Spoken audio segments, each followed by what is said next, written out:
அனைவருக்கும் வணக்கம். Welcome to our channel ready learn achieve RLA அகாடமிக்கு தங்களை அன்புடன் வரவேற்கிறேன். ஸோ ரொம்ப ஒரு முக்கியமான அப்டேட் தான். என்னன்னு பார்த்தீங்கன்னா, நிறைய பேர் இபியில் எப்படா வேகன்சி எடுப்பாங்க அப்படின்றது எல்லாருமே யோசிச்சிருந்தேன். யார் எடுப்பாங்க அப்படின்ற ஒரு கேள்வி இருந்துச்சு. ஸோ அவங்க என்ன பண்ணிட்டாங்க, ஆல்ரெடி வச்ச எக்ஸாம்லேயே நாங்கள் வந்து இபிக்கு வேகன்சி எடுத்துக்கிறோன்னு ஒரே வேலையாக முடிச்சு விட்டாங்க. ஸோ முடிச்சு விட்டீங்க போங்க அப்படின்ற மாதிரி தான். டிஎன்பிசி ஏஇல என்னன்னா, எப்படா ரிசல்ட் வர வெயிட் பண்ணிட்டு இருந்தோமா. ஸோ அதன் அடிப்படையில் ஃபர்ஸ்ட் பார்த்தீங்கன்னா 243 வேகன்சி இன்க்ரீஸ் பண்ணியிருக்காங்க. அதை இபிக்கு எடுத்திருக்காங்க. ஸோ அது எப்படி என்னன்ற டீடைல்ஸை பார்ப்போம். ஸோ மறக்காம நம்ம சேனலுக்கு இந்த அப்டேட்டுக்கு என்ன பண்ணுங்க, உங்க ஃப்ரெண்ட்ஸ் எல்லாருக்கும் ஷேர் பண்ணி விடுங்க. மறக்காம நம்ம சேனலை சப்ஸ்கிரைப் பண்ணி உங்க ஃப்ரெண்ட்ஸ் எல்லாருக்கும் ஷேர் பண்ணி விடுங்க. ஸோ ஆல்ரெடி பாத்தீங்கன்னா வந்தப்போ நோட்டிபிகேஷன் வந்தப்போ 651 வேகன்சி என்ன பண்ணியிருந்தாங்க, கொண்டு வந்திருந்தாங்க. சரிங்களா.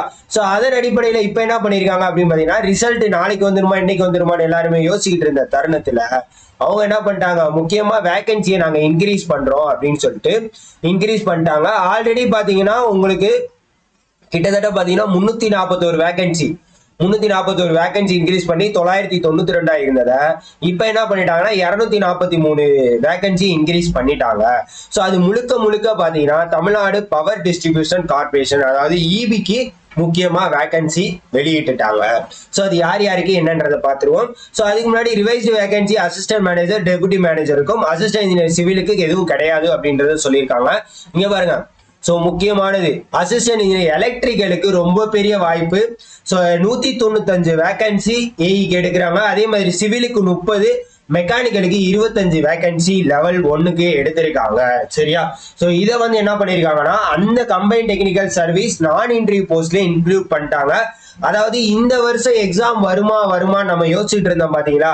ஸோ அடுத்த வருஷத்துக்கு வேகன்சி இருக்கா அப்படின்றது தெரியாம போயிடுச்சு. ஏன்னா இந்த இதுலதான் வரும்னு எல்லாருமே எதிர்பார்த்துட்டு இருந்தோம். மே மாசம் வரதுலதான் எதிர்பார்த்துட்டு இருந்தோம். அதுக்கு முன்னாடி அவங்க என்ன பண்ணிட்டாங்க, நான் இன்டர்வியூ போஸ்ட்டுக்கு விட்டுட்டாங்க வேகன்சி. ஸோ அவங்களுக்கு உண்டான ஏஜ் லிமிட்லாம் பாத்தீங்கன்னா அதர், அதாவது கேண்டிடேட்ஸ் அதர் எஸ்சி எஸ்டி இவங்களை தவிர மற்ற எல்லாருக்கும் மேக்சிமம் 30, அதே மாதிரி பிசி பிசிஎம்முக்கு 32, எஸ்சி எஸ்சி அவங்களுக்கு 35 பேசிக்கா வந்து ஏஜ் லிமிட் கொடுத்துருக்காங்க. சரியா. ஓகே. ஸோ அவங்களுக்கு உண்டானது இது பாத்தீங்கன்னா எஜுகேஷனல் குவாலிஃபிகேஷன் எலக்ட்ரிக்கல் அண்ட் எலக்ட்ரானிக்ஸ்ல அவங்க வந்து இன்ஜினியரிங் முடிச்சிருக்கணும் அப்படின்றத சொல்லியிருக்காங்க. அதே மாதிரி பாருங்க, Tamil Nadu electricity board apprenticeship training, so அது முடிச்சிருந்தாலே என்னது ஈக்குவல் ப்ரிஃபரன்ஸ் கொடுப்போம் அப்படின்றத சொல்லியிருக்காங்க. சரிங்களா. அதே மாதிரி தான் எல்லாத்துக்குமே அந்த அப்ரெண்டிஸ்ஷிப் ட்ரைனிங் முடிச்சிருந்தா முன்னுரிமை கொடுப்போம் அப்படின்றது மாதிரி எஜுகேஷனல் குவாலிஃபிகேஷன் கொடுத்துருக்காங்க. ஸோ அதை பார்த்துக்கோங்க. சரியா. அடுத்து அசிஸ்டன்ட் இன்ஜினியர் எலக்ட்ரிக்கல், ஸோ இதுவும் கொடுத்துருக்காங்க. சரிங்களா. Okay. Name of the post, vision standard, அதே மாதிரி போஸ்ட் ஐடென்டிஃபைடு எல்லாமே கொடுத்துருக்காங்க. ஸோ டோட்டலா பாருங்க 243 வேகன்சி இன்க்ரீஸ் பண்ணி 1235 வேகன்சியா கொடுத்துருக்காங்க. ஸோ வேகன்சி டிஸ்ட்ரிபியூஷன் பார்த்துக்கோங்க. சரியா. அசிஸ்டன்ட் இன்ஜினியர் சிவிலுக்கு பார்த்தீங்கன்னா ஜென்ரல், ஸோ இதுதான். சரியா. ஸோ இதோட நோட்டிபிகேஷன் வந்து நம்ம டெலிகிராம் சேனல்ல கொடுத்துருக்கேன், தயவு செய்து போய் பாருங்க. ஸோ இபி வேகன்சி வந்துருச்சு அப்படின்றத உங்க ஃப்ரெண்ட்ஸ் எல்லாருக்குமே ஷேர் பண்ணி விடுங்க. சரிங்களா. டோட்டலா 265 வேகன்சி ரிவைஸ் பண்ணி இது பண்ணியிருக்காங்க. சரிங்களா. அசிஸ்டன்ட் இன்ஜினியர் மெக்கானிக்கல், அதே மாதிரி அசிஸ்டன்ட் சிவில், அசிஸ்டன்ட் இன்ஜினியர் எலக்ட்ரிக்கலுக்கு பார்த்தீங்கன்னா ஜென்ரலுக்கு வந்து 32, அதுக்கப்புறம் பாத்தீங்கன்னா உங்களுக்கு ஒரே நிமிஷம்ங்க.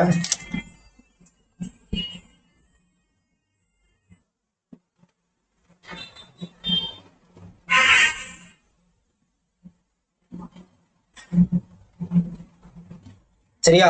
சோ வேகன்சி லிஸ்டும் கொடுத்திருக்காங்க பாருங்க. இந்த தடவை எலக்ட்ரிக்கலுக்கு கிட்டத்தட்ட 195 வேகன்சி கொடுத்திருக்காங்க. எலக்ட்ரிக்கலுக்கு எவ்வளவு 195 வேகன்சி. So huge vacancy. தயவு செய்து என்ன பண்ணுங்க, ஆனா இதுல ஒரு சூழ்நிலை என்ன அப்படின்னு பாத்தீங்கன்னா, உங்களுக்கு அதாவது புதுசா வேகன்சி எடுப்பாங்க அப்படின்னு சொல்லி புதுசா எல்லாருமே ப்ரிப்பேர் பண்ணிட்டு இருக்கப்ப இவங்க என்ன பண்ணிட்டாங்கன்னா பழைய வேகன்சில போட்டுட்டாங்க. ஸோ இது வந்து பாதகமா சாதகமான்னு கேட்டீங்கன்னா, பழைய படிச்சு நல்லா படிச்சவங்களுக்கு போஸ்டிங் வாங்கிடுவாங்க, அது பிரச்சனையே கிடையாது. ஆனா இப்ப புதுசா படிக்க போறவங்களுக்கு அடுத்து வேகன்சி கொடுக்குறாங்களா அப்படின்றதான் டவுட். ஆனா 10,200 வேகன்சில இப்ப என்ன பண்ணியாச்சு, 200 வேகன்சி கம்மியாயிடுச்சு. அடுத்து 10,000 வேகன்சி எப்போ வரும் அப்படின்றத வெயிட் பண்ணுவோம். ஸோ அடுத்த எக்ஸாமுக்கு நீங்க ப்ரிப்பேர் பண்றவங்களா இருந்தீங்கன்னா நம்ம அகாடமில எல்லாத்தோட பிடிஎஃப் மெட்டீரியலும் டெக்னிக்கல் சப்ஜெக்டா இருக்கட்டும் எல்லாத்துக்குமே ரெடியா இருக்கு. ஸோ தயவு செய்து நம்மளோட வெப்சைட்டை போய் பாருங்க. மறக்காம வேணுங்கிற மெட்டீரியலை வாங்கி யூஸ் பண்ணிக்கோங்க. சரிங்களா. வேணுங்கிற மெட்டீரியலை வாங்கி யூஸ் பண்ணிக்கோங்க. ஸோ மறக்காம நம்ம சேனலை சப்ஸ்கிரைப் பண்ணிக்கோங்க. இதை பத்தின வேற எது டவுட்ஸ் இருந்தாலும் தாராளமா, நான் எதுவும் சொல்லாத விஷயங்கள் இருந்தாலும் தாராளமா கீழே கமெண்ட் பண்ணி உங்க ஃப்ரெண்ட்ஸ் எல்லாருக்கும் ஷேர் பண்ணி விடுங்க. Thank you so much.